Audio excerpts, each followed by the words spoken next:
As we all know, Hyperverse has paused all users' withdrawals since last year. This really sounds bad. Hyperverse did not make an announcement. But what's Emily says about the Hyperverse? Let's see. Today, as Tammy has highlighted, I'm not a networker. I came into this industry through Bitcoin back in 2010. I was lucky enough to have great mentors that allowed us to create the first regulation in this industry in 2014, and subsequently, after driving the outcomes, which were significant for this industry through free listed companies, we wound up realizing that network marketing is a much more better way of creating consensus and alignment of interests than what we see in the crypto world. Because the easy money in this space is gone. You know, no longer can you write a white paper and get some friends and family to invest and distribute that through the internet.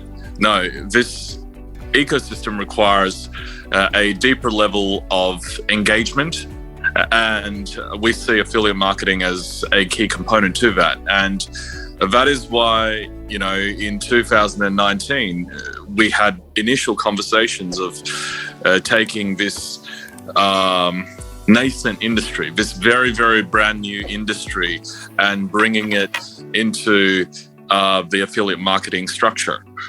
However, as Tammy mentioned, right, it's due to my lack of knowledge and experience that has led to this situation where the people I've trusted are not being transparent with me. And it takes time for these kind of situations to present itself. And it took also time for me to find someone like Gobi that I could fully trust. I'm here to drive a solution because ultimately we as leaders, as well as what I have done in this industry up until this date, all need to collectively sit down and take responsibility for what's happened. And we need to look at the scenario holistically. I'm learning a lot from Tammy, from Jackie, and to gain additional level of visibility that I previously have not ever thought was possible is a necessary first step. So in terms of where I want to take this ecosystem forward, that's a conversation that I want to park and talk about later. What I want to talk about now is how can we follow the money, you know, and find where the pieces are and connect them so that we could alleviate some of this confusion and mistrust that has been happening. Because just as I, as a technology expert, have been running hypertech groups since 2016, you know, this affiliate marketing system that was really kicked off in 2020 has dwarfed our past achievements. And now we have such a vibrant and passionate community here to bring more people into this great industry. But until we resolve some of these hurdles, right, I'm not here to ask people to do anything, right? I'm just here to hear people out, to understand the situation in its entirety first, in order to better be able to deal with the people that I have been interacting with on my side to really get some answers.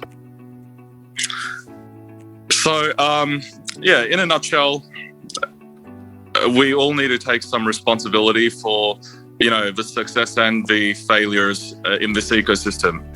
And it takes time. It takes time for me to really work with you guys to follow the money, to find out where the assets are, and to deliver an outcome. So, if my presence is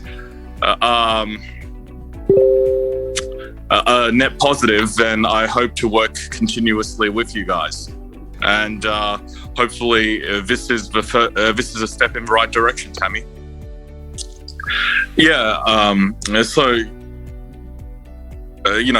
Let's just go down memory lane. Hyper as a brand, and think of it this way, right? We have, both really, really awesome people who have contributed and continue to contribute and build great outcomes inside the Hyper ecosystem. That's without a doubt. An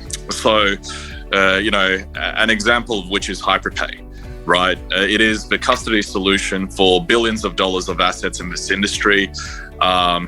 We've through this custody solution secure many exchanges assets, because an exchange, when they go beyond 30-40 assets that they secure themselves, they really need they really need a third-party solution to deal with additional assets, because it involves multiple layer 1 chains and many other technical updates that happen to these layer 1 chains that these exchanges need to individually keep up with. So mid-tier exchanges rely on our solution to secure the more exotic assets, the assets that aren't mainstream but hopefully will be mainstream one day.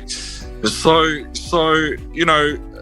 as a bedrock of this industry, we've done a lot of things, but again, we can't be the ones, I guess just because we're driving many things in this space, we're not the ones that are securing all the assets on such exchanges. So who unfortunately is another victim of mismanagement, and we've seen this time and time again. Exchanges that lack the regulatory or the compliance culture that is expected will tend to have an issue. And I say this time and time again: if it's not in your own wallet and you don't hold on to the private keys, then it isn't your asset. So many of you I know here understand that we were one of the earliest investors in Binance. We invested back in 2017. Now, I'm a great advocate for the great work that they have done in this industry, but even I would not leave my assets on Binance, because when you leave it on these exchanges, they're not your assets. Excuse me. We've seen this happen with FTX as well, as an example. The ability for them to commingle assets and to spend customer funds in corporate decisions that have no relationship to the customers is a huge risk. And that's why I've always been advocating that this industry needs more regulation before it can get larger, because the reason why you could really trust the money you have in a bank is because these financial institutions are backed not only by the insurance companies, but also the structures and the checks and balances ensure that at minimum a certain balance is protected per customer. So this industry lacks a lot of checks and balances. And, I think one of the major checks and balances in this space is just the inability for me to identify the issues that have happened in Hyper on the affiliate marketing side until it was, I guess, a little bit too late. But the thing is, I needed to let this process play out because unfortunately, that's what happens when you trust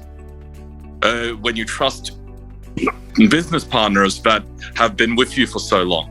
If I don't give them sufficient time to rectify everything with the community, then I'm not giving everyone a fair chance at receiving the outcome that they deserve. So, I've been very patient. Unfortunately, the patience hasn't paid off, and the issues that we're facing here is still outstanding. So, it's a tough decision, because I realize the amount of information I'm able to gather from just observing the community isn't going to be the same amount of information I'll be able to gather from, discussing with the community. This is why I'm here to open up the dialogue and to work with everyone here to find a solution that can help move us all forward.